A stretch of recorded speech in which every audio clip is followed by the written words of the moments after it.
En el día de hoy, amigo oyente, llegamos al capítulo 19 de Isaías, y este capítulo trata de la carga o profecía sobre Egipto, que es la sexta carga. Como ya hemos visto anteriormente, este es un juicio. Aquí tenemos unos 11 juicios que conciernen a las naciones que rodean a Israel. Y por cierto que la nación de Egipto es una nación que uno esperaría ver en una lista como esta. Este es sin duda alguna uno de los grandes pasajes que nos ilustran la exactitud de la palabra de Dios. Creemos que una de las grandes pruebas de la palabra de Dios es la profecía que ya ha sido cumplida.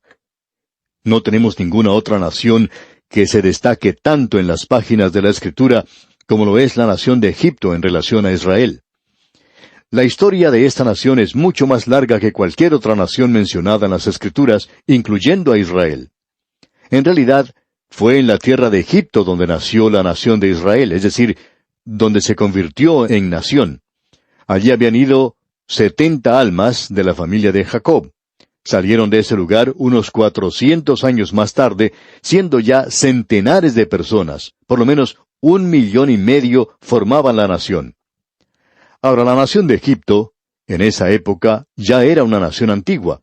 Ha sido una de las naciones más antiguas de las grandes naciones del pasado, y lo que es notable acerca de esto es que ha tenido una historia continua hasta el día presente. Y por supuesto, está en existencia en el día de hoy y tiene una parte importante en los eventos mundiales. Tiene un futuro glorioso que se predice en las páginas de las Escrituras que estamos considerando en el día de hoy. Ahora, este capítulo contiene todos los elementos que entran en la historia de la nación. Tenemos aquí su pasado y su presente, así como también su futuro. Vemos cada uno de estos tiempos en las páginas de las Escrituras cuando Abraham huyó de Egipto y de paso digamos que llegó a tener dificultades. Luego más tarde, José fue vendido a mercaderes que iban a Egipto y más adelante forzó a su padre Jacob y a sus 12 hijos a ir a Egipto con sus familias, un total de 70 almas. Ahora Israel llegó a ser una gran nación en la esclavitud de los ladrillares de Egipto. Y más adelante, cuando regresaron a su tierra, 2 de sus reyes, el rey Acaz y Ezequías, ambos llegaron a hacer alianza con Egipto, y encontraron que esta nación era un aliado en el cual no se podía confiar. Durante el período entre el Antiguo y el Nuevo Testamento, en ese período entre los libros de Malaquías y Mateo, Israel padeció penosamente a manos de la nación egipcia, y cuando nació el Señor Jesucristo, Él fue llevado a Egipto. Y el Evangelio en esos días tempranos tuvo muchos convertidos en Egipto durante los primeros 3 siglos de la era cristiana. De esa sección del mundo salieron 3 grandes santos de la Iglesia, Atanasio, Orígenes y San Agustín y varios otros. Estos 3 siempre hemos pensado que han sido los más destacados. Cada uno de ellos es un aguijón, creemos nosotros, a la vista de la nueva nación de Israel. Ahora hemos dividido este capítulo en los primeros 15 versículos, donde se encuentra la profecía cumplida, y luego el resto del capítulo en profecía que aún no se ha cumplido, aquello que se encuentra en el futuro. Y quisiéramos mencionar algunas de esas cosas porque son grandes cosas que se destacan en este capítulo en particular. En primer lugar, notemos lo que nos dice el primer versículo de este capítulo 19. Profecía sobre Egipto. He aquí que Jehová monta sobre una ligera nube, y entrará en Egipto, y los ídolos de Egipto temblarán delante de él, y desfallecerá el corazón de los egipcios dentro de ellos. La acusación principal y el juicio de Dios contra Israel era por la idolatría. Vamos a ver eso nuevamente al observar el libro de Ezequiel, porque otra de las profecías más destacadas se encuentra en Ezequiel, donde Dios dijo que cada ídolo desaparecería de Egipto, y Egipto tenía tantos ídolos como los tenía Babilonia. Babilonia fue el lugar donde tuvo su origen prácticamente la idolatría, pero por cierto que Egipto contribuyó mucho a esto. Creemos que las declaraciones del apóstol Pablo, allá en su carta a los Romanos capítulo 1, versículos 21 al 23, probablemente son más aptas para Egipto que para cualquier otra nación. Allí dice Pablo lo siguiente: Pues habiendo conocido a Dios, no le glorificaron como a Dios, ni le dieron gracias, sino que se envanecieron en sus razonamientos, y su necio corazón fue entenebrecido. Profesando ser sabios, se hicieron necios, y cambiaron la gloria del Dios incorruptible en semejanza de imagen de hombre corruptible, de ave, de cuadrúpedos y de reptiles. Ahora, la historia nos da testimonio del hecho de que era originalmente monoteísta. Nos referimos a Egipto, desde luego. Es decir, que ellos, los egipcios, adoraban a un solo Dios. Pero gradualmente se deslizaron hacia la peor clase de idolatría, donde cada criatura debajo del cielo era adorada. Para ellos había dioses de ciudades específicas, de astros y fenómenos astronómicos, tales como el sol y la esfera celeste, y animales y plantas, y también de diversos aspectos de la vida, tales como el amor y la guerra. Cuando Moisés estaba listo para librar a la nación de Israel del poder de Egipto, Dios tuvo que llevar a cabo una guerra, lo cual le agradó hacer. Él la llamó la batalla de los dioses, cuando Moisés pudo provocar las plagas en Egipto. Cada una de esas plagas fue dirigida contra un dios, uno de los ídolos de Egipto. Y el Señor Jehová castigó todas las formas de idolatría en Egipto, desde el sol en los cielos hasta el río Nilo, así como también las ranas y los piojos que se encontraban en la tierra. Y ahora el Señor Jehová baja montado sobre una nube para destruir los ídolos de Egipto. Y es interesante saber que la idolatría ha desaparecido de esa tierra desde hace mucho tiempo, aun cuando la gente mora en la ignorancia y la superstición religiosa moderna. Es difícil encontrar otro lugar que se encuentre bajo tinieblas más tenebrosas que la tierra de Egipto, y eso es una profecía que ha sido cumplida literalmente. Aquí vemos otra cosa en el siguiente versículo, versículo 2. Levantaré egipcios contra egipcios, y cada uno peleará contra su hermano, cada uno contra su prójimo, ciudad contra ciudad, y reino contra reino. Durante la época de Isaías, fueron varios los faraones que se levantaron. Ellos no podían ya controlar este gran reino, y el ejército no les obedecía más. La gente ya no los respetaba, y eso causó que se establecieran ciudades y estados que se gobernaban a sí mismos por un período de tiempo. Es por eso que existen esas divisiones en la zona norte del Nilo, donde existen grandes ciudades en esa sección del país. Y luego, descendiendo hacia el sur, nuevamente hay otra división, donde se encuentra la ciudad de Menfis, y sabemos que eso está mencionado en las Escrituras. Ahora, el versículo 3 del capítulo 19 nos dice, «Y el espíritu de Egipto se desvanecerá en medio de él, y destruiré su consejo, y preguntarán a sus imágenes, a sus hechiceros, a sus evocadores y a sus adivinos». Esta nación tan orgullosa tenía una civilización muy avanzada, por cierto, y probablemente no existe ninguna otra nación debajo del sol hoy que no le deba mucho a esta gran civilización de Egipto. Ahora esta gente se había volcado a adorar ídolos, y luego finalmente en su desesperación buscaban los espíritus. Y uno puede encontrar eso, por ejemplo, en la época de Moisés, cuando los magos fueron llamados a la presencia de Faraón. Usted recuerda que estos magos en realidad pudieron duplicar algunos de los milagros que había realizado Moisés. Llegó la ocasión cuando ya no pudieron duplicarlos más y entonces huyeron. Pero al principio pudieron hacerlo. Y eso nos revela el hecho de que muy a menudo ellos no eran falsos, sino que en realidad algunos tenían poderes satánicos. Ahora aquí se nos dice que el espíritu de Egipto se desvanecerá. Y el versículo 4 dice, «Y entregaré a Egipto en manos de señor duro, y rey violento se enseñoreará de ellos, dice el Señor, Jehová de los ejércitos». Este señor enérgico es uno que se menciona específicamente en la historia como Samético, quien llegó al poder en el siglo IX a.C. Pero también se presentaron los turcos otomanos, y luego llegaron también los reyes Ixos, que provenían del desierto. Estos eran nómadas, príncipes beduinos, y por una época gobernaban a Egipto. Eso fue en realidad un período anterior a Isaías. Fue cuando José se encontraba en Egipto y los reyes egipcios se encontraban en el poder. Así es que Egipto ha tenido esta experiencia y todo eso se ha cumplido literalmente. Ahora el versículo 5 dice, «Y las aguas del mar faltarán, y el río se agotará y secará». Estas son profecías específicas que son bastante destacadas.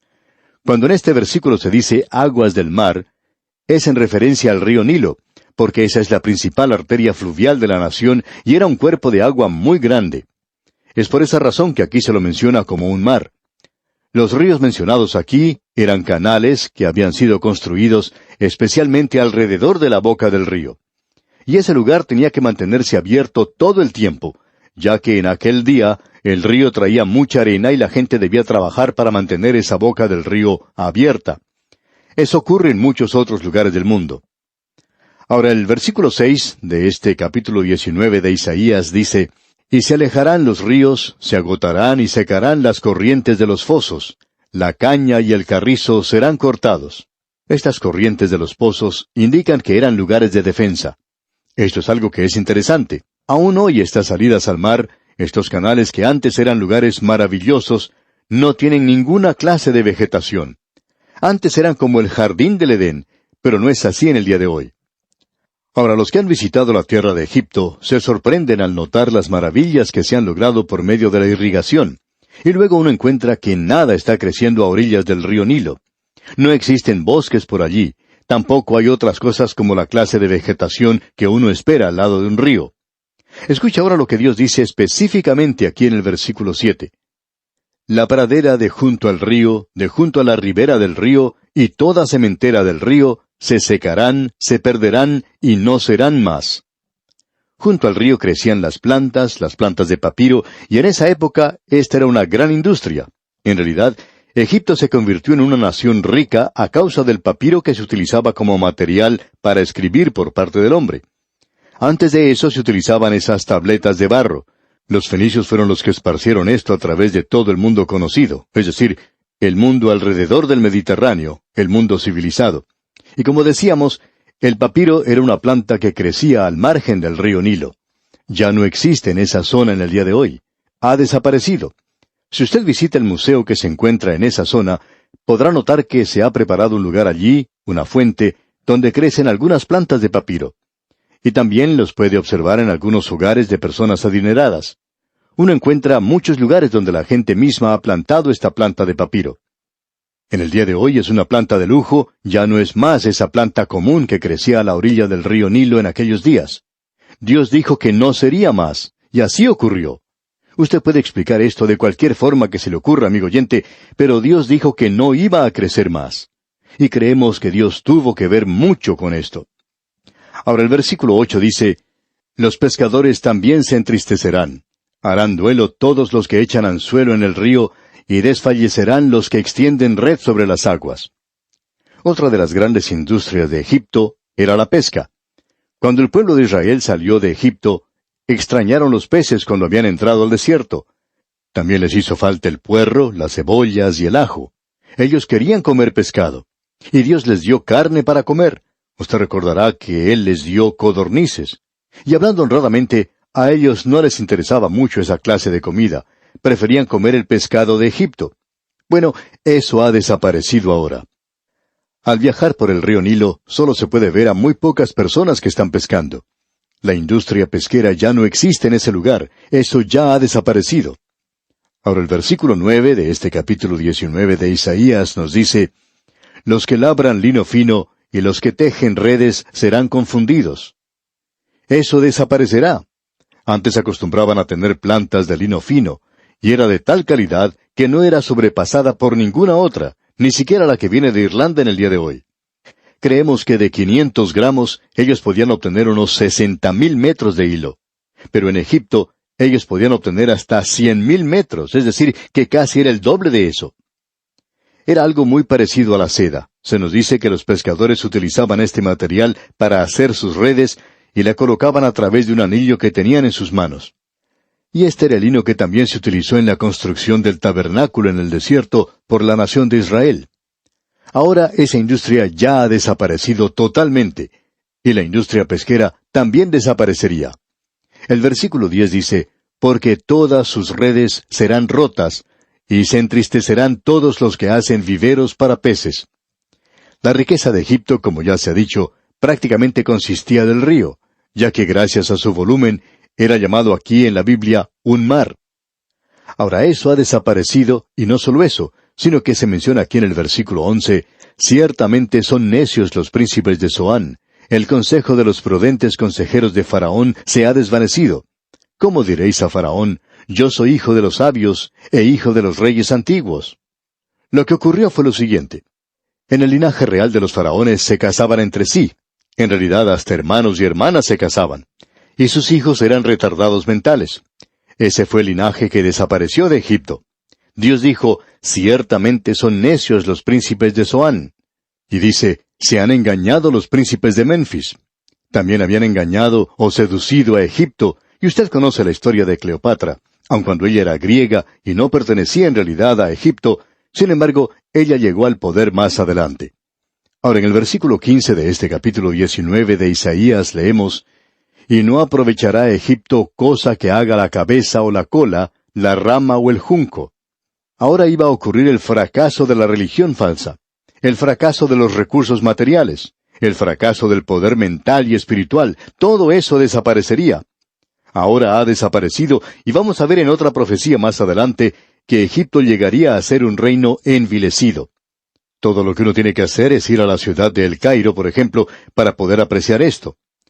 Se nos presenta ahora un cuadro en el versículo 16 que nos dice, «En aquel día los egipcios serán como mujeres, porque se asombrarán y temerán en la presencia de la mano alta de Jehová de los ejércitos, que él levantará contra ellos». Ya hemos apreciado que Isaías utilizaba esta expresión de «en aquel día», y que es algo que tiene su mirada puesta en el futuro. En aquel día los egipcios serán como mujeres, tendrán temor, y esa será su condición cuando entren al período de la gran tribulación. Y el versículo 17, en su primera parte, dice, «Y la tierra de Judá será de espanto a Egipto». Ahora alguien quizá puede tratar de decir que eso está siendo cumplido en el día de hoy. Pero no creemos que podamos decir eso, aunque en el Museo de El Cairo se puede ver que hay bolsas de arena para proteger todo contra ataques y bombas. Sin embargo, no existen los requisitos de cumplimiento en lo que vemos hoy.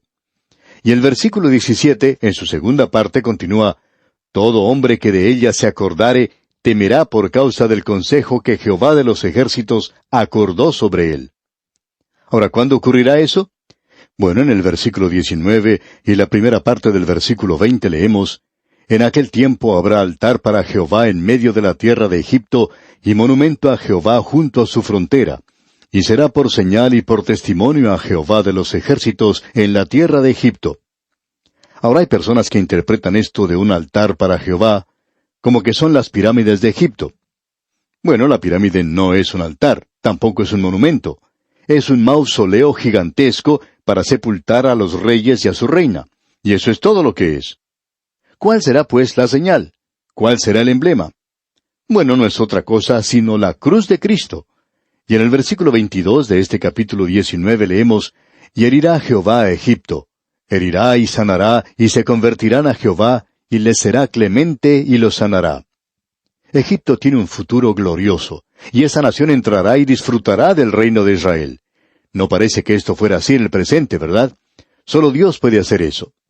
Y en el versículo 24 leemos, «En aquel tiempo Israel será tercero con Egipto y con Asiria para bendición en medio de la tierra». Asiria será restaurada. Este es un gran pasaje de las Escrituras.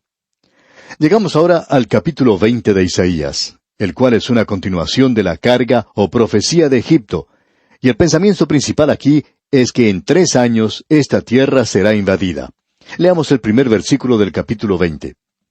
«En el año que vino el Tartán a Asdod, cuando lo envió Sargón, rey de Asiria, y peleó contra Asdod y la tomó». Ahora Tartán era un general en el ejército asirio. Él es mencionado en el segundo libro de Reyes, capítulo 18, versículo 17. Asdod era una ciudad en Samaria, en las 10 tribus del norte. También debemos decir que Sargón fue el que sucedió en el trono a Salmanasar. Eso es mencionado allá en el segundo libro de Reyes, capítulo 17, versículo 3. Por años, la historia secular no podía encontrar a Sargón, y había historiadores que si uno estudia lo que dijeron hace 100 años, vería que ellos decían que Sargón nunca había vivido. Ellos no lo podían encontrar, pero lo han hallado ahora. Los arqueólogos lo han hallado en piedras y tabletas de barro en las cuales se habla de la historia de este rey. Esto es algo muy sorprendente, digamos de paso. Lo interesante de notar aquí es que todo esto ocurriría en el plazo de 3 años. Isaías tenía que caminar a través de Israel para dejarles saber a ellos lo que ocurriría a Egipto. Y mientras él andaba, según se nos dice aquí, desnudo y descalzo, Él sería una señal y pronóstico para la gente que aun cuando se había establecido un futuro glorioso para Egipto, aún así ellos debían ser juzgados. Y se nos dice aquí que esto iba a tener lugar en 3 años. Cuán destacada es esta declaración que tenemos ante nosotros concerniente a este pueblo de este particular pasaje de las Escrituras. Esto es algo que realmente nos llama mucho la atención. Se nos dice que Asiria sería la nación que haría eso. Y Asiria tomó a Egipto, y más adelante lo hizo también Babilonia. Bien, dejaremos esto aquí por ahora y continuaremos nuestro estudio, Dios mediante, en nuestro próximo programa en el capítulo 21. Que el Señor le ayude a caminar a la luz de su bendita palabra, es nuestra ferviente oración.